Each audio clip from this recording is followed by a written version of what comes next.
ನಮಸ್ಕಾರ ಸ್ನೇಹಿತರೆ, ಬನ್ನಿ ಮತ್ತೊಂದು ಅದ್ಭುತವಾಗಿರ್ತಕ್ಕಂಥ ಕಥೆಯನ್ನು ನೋಡುವಂಥ ಪ್ರಯತ್ನ ಮಾಡೋಣ. ಒಂದು ಸಿಡಿ ಅಂಗಡಿಯ ಒಂದು ಕಥೆಯನ್ನು ನೋಡುವಂಥ ಪ್ರಯತ್ನ ಮಾಡೋಣ.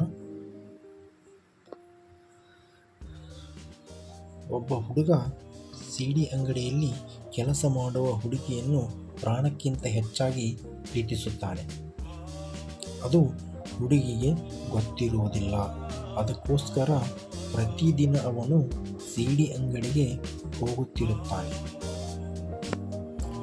ಸಿಡಿ ತೆಗೆದುಕೊಳ್ಳುವ ನೆಪ ಮಾಡಿ ಪ್ರತಿದಿನ ಹುಡುಗಿಯನ್ನು ನೋಡಲು ಅಂಗಡಿಗೆ ಹೋಗುತ್ತಾನೆ. ಅವನು ಪ್ರತಿದಿನ ಹುಡುಗಿ ನೋಡುವ ನೆಪದಲ್ಲಿ ಒಂದೊಂದು ಸಿಡಿ ತೆಗೆದುಕೊಂಡು ಬರುತ್ತಾನೆ. ಹೀಗೆ ಇದೇ ಥರ ಪ್ರತಿದಿನ ಒಂದೊಂದು ಸಿಡಿಯನ್ನು ತರುತ್ತಾನೆ. ಆದರೆ ಹುಡುಗಿ ಕಡೆಯಿಂದ ಯಾವುದೇ ಉತ್ತರ ಬರುವುದಿಲ್ಲ. ಒಂದು ದಿನ ಆ ಹುಡುಗಿ ಒಬ್ಬ ಹುಡುಗನನ್ನು ಪ್ರೀತಿ ಮಾಡುವ ವಿಷಯ ಮನೆಯಲ್ಲಿ ಗೊತ್ತಾಯಿತು. ಮಗಳ ಆಸೆಯಂತೆ ಅವಳ ತಂದೆ ತಾಯಿ ಹುಡುಗನ ಮನೆಗೆ ಹೋಗಿ ಮದುವೆ ವಿಚಾರ ಮಾತನಾಡಬೇಕೆಂದು ಅಂದುಕೊಂಡಿದ್ದರು. ಈ ವಿಷಯ ಆ ಹುಡುಗನಿಗೆ ಗೊತ್ತಾಗಿ ತುಂಬ ದುಃಖದಿಂದ ಬಿಕ್ಕಿ ಬಿಕ್ಕಿ ಅಳುತ್ತಾನೆ. ಕೊನೆಗೆ ದುಃಖದಿಂದ ಆ ಹುಡುಗ ಸಾಯುವ ತೀರ್ಮಾನವನ್ನು ಸಹ ಮಾಡುತ್ತಾನೆ. ಕೊನೆಯ ಬಾರಿ ಹುಡುಗಿಯ ಮುಖ ನೋಡಬೇಕೆಂದು ಮತ್ತೆ ಸಿಡಿ ಅಂಗಡಿಗೆ ಬರುತ್ತಾನೆ. ಅಲ್ಲಿ ಹುಡುಗಿಯ ಮುಖ ನೋಡಿ, ನಿನ್ನನ್ನು ಪ್ರೀತಿ ಮಾಡುವ ಹುಡುಗ ಅದೃಷ್ಟವಂತ ಕಣೆ ಎಂದು ಮನಸ್ಸಿನಲ್ಲಿ ಅಂದುಕೊಳ್ಳುತ್ತಾ ಕೊನೆಯ ಬಾರಿ ಒಂದು ಸಿಡಿ ತೆಗೆದುಕೊಂಡು ಮನೆಗೆ ಬಂದು ಅವಳ ನೆನಪಿನಲ್ಲಿ ವಿಷ ಕುಡಿದು ಸಾಯುತ್ತಾನೆ. ಕೆಲವು ದಿನಗಳ ನಂತರ ಹುಡುಗಿ ಮನೆಯವರು ಮದುವೆ ವಿಚಾರ ಮಾಡಲು ಹುಡುಗನ ಮನೆಗೆ ಹೋಗುತ್ತಾರೆ.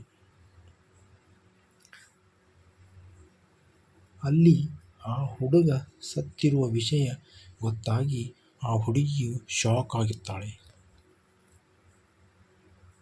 ಆಮೇಲೆ ಅಳುತ್ತಲೇ ಆ ಹುಡುಗನ ರೂಮಿಗೆ ಹೋಗಿ ನೋಡುತ್ತಾಳೆ. ಅಲ್ಲಿ ಓಪನ್ ಆಗದೆ ಇದ್ದಿದ್ದ ಸಿಡಿಗಳನ್ನು ನೋಡಿ ಬಿಕ್ಕಿ ಬಿಕ್ಕಿ ಅಳುತ್ತಾಳೆ ಆ ಹುಡುಗಿ. ಏಕೆಂದರೆ ಆ ಹುಡುಗಿ ಪ್ರತಿಯೊಂದು ಸಿಡಿಯ ಮೇಲೂ ಐ ಲವ್ ಯು ಅಂತ ಬರೆದಿರುತ್ತಾಳೆ.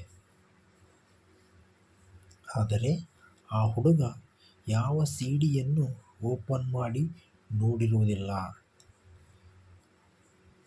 ಮತ್ತು ಕೊನೆಯ ಸಿಡಿಯಲ್ಲಿ ನಮ್ಮ ತಂದೆ ತಾಯಿಯವರು ಮದುವೆ ವಿಚಾರ ಮಾತನಾಡಲಿಕ್ಕೆ ನಿಮ್ಮ ಮನೆಗೆ ಬರುತ್ತಾರೆ ಎಂದು ಆ ಹುಡುಗಿ ಆ ಸಿಡಿಯಲ್ಲಿ ಬರೆದಿರುತ್ತಾಳೆ.